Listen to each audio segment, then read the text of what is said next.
1st is going to come, and we will have most of our deals finished, if not all. We haven't really had a lot of luck with Canada. I think Canada could be one where they'll just pay tariffs, not really a negotiation. Trade negotiations still underway between the Trump administration and leaders of several nations, from China to Mexico and Canada. European Union officials say they hope that they are close to an agreement, expressing some optimism, trying to avoid the August 1st deadline imposed by the president to agree to trade deals or pay higher tariffs. Joining us to make sense of these deals and what they could mean for consumers, we want to welcome business analyst and attorney Parag Amin to the show this morning. Parag, do we have you? There you are. Thank you for speaking with us.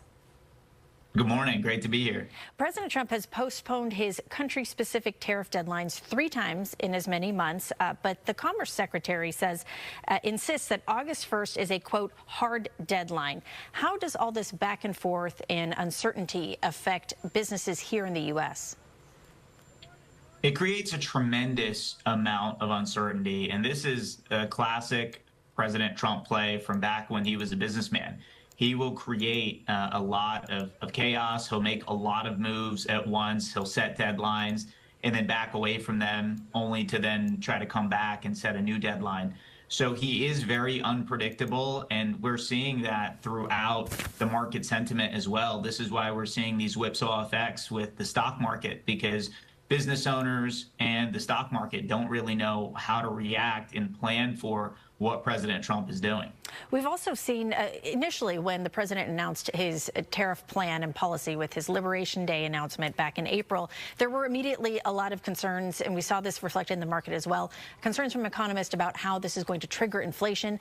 But so far, the inflation numbers seem to be pretty static. Why is that, and when will this actually affect inflation, if it does?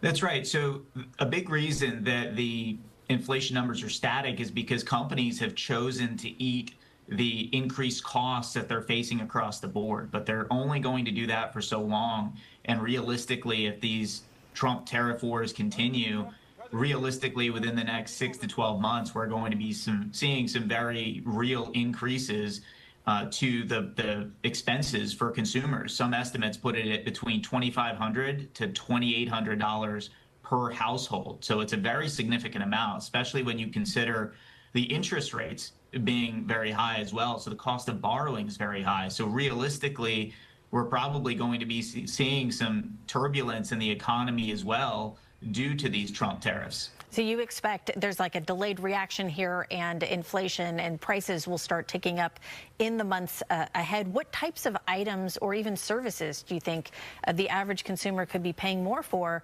come November, December?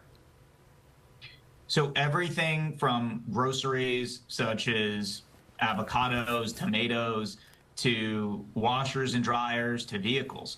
There are broad tariffs amongst all of them. And the other thing to keep in mind is that originally President Trump wanted, or said that he wanted to protect the U.S. auto industry. But the thing is, the U.S. auto industry also imports a lot of its vehicles, including American manufacturers. They've got plants overseas. So those items are also being taxed.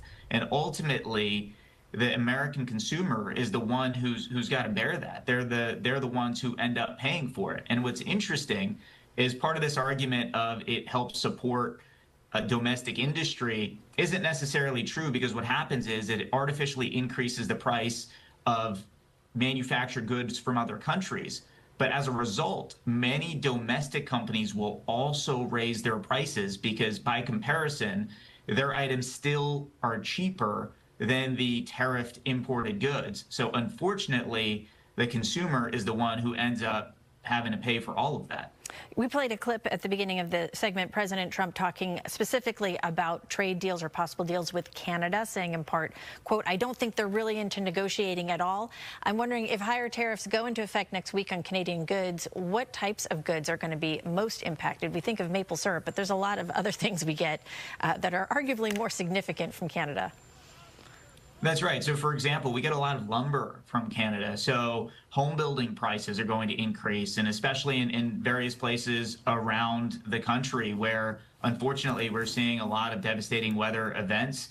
where lumber is going to be needed to rebuild. So you can see the cost of rebuilding start to increase. And as a result of that, you'll also start to see the price of insurance start to increase, because insurance knows that when they've got to pay out, the cost for paying out is going to be higher. So you see it in many different ways beyond just maybe the obvious, such as maple syrup or lumber. You see it trickle throughout the rest of the economy, and unfortunately, it hurts the average consumer when prices on all kinds of things are increasing, everything from eggs to beef, high interest rates, so high cost of borrowing, and that is very, very difficult for the average, everyday American consumer. Yeah, the full impact of this remains to be seen. Parag Amin, business analyst and attorney, thank you for joining us and for your insight this morning.